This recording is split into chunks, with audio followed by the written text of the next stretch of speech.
ரொம்ப நாளாக வாங்கி வச்சு இந்த ரவா தோசை மிக்ஸ் செய்யாமையே வச்சிட்டு இருந்தேன். இன்றைக்கி வந்து ரெடி பண்ணிடலாம் அப்படின்னு அது ஒரு பாத்திரத்தில் சேர்த்துட்டு வெங்காயம், பச்சை மிளகாய், கருவேப்பிலாம் பொடி பொடியாக கட் பண்ணி சேர்த்து 1/2 லிட்டர் தண்ணியும் சேர்த்து அதை நல்லா ஒரு 1/2 மணி நேரம் ஊற வச்சுட்டேன். நம்ம சட்னி ரெடி பண்ணுறதுக்குள்ளே அது நல்லா ஊறி வந்துடும்.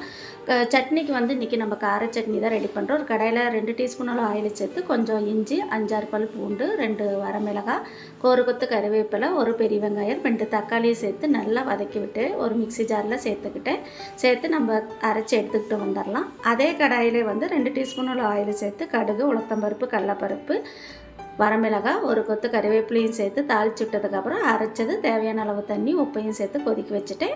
இப்போ வந்து ரவா மிக்ஸ் நம்மளுக்கு ரெடி ஆயிடுச்சு. தோசைகள் வந்து நல்லா சூடானதுக்கப்புறம் நம்ம ஊற்றணும் அப்படின்னா ரவா மிக்ஸ் வந்து ரொம்ப நல்லாவே வந்திருந்தது. தேவையான அளவு எண்ணெயும் சேர்த்து மொறுன்னு சுட்டு எடுத்துங்க. ரொம்ப டேஸ்ட்டாக இருந்தது. நீங்களும் ட்ரை பண்ணி பாருங்கள். பிடிச்சிருந்தா லைக் பண்ணுங்கள். தேங்க்யூ.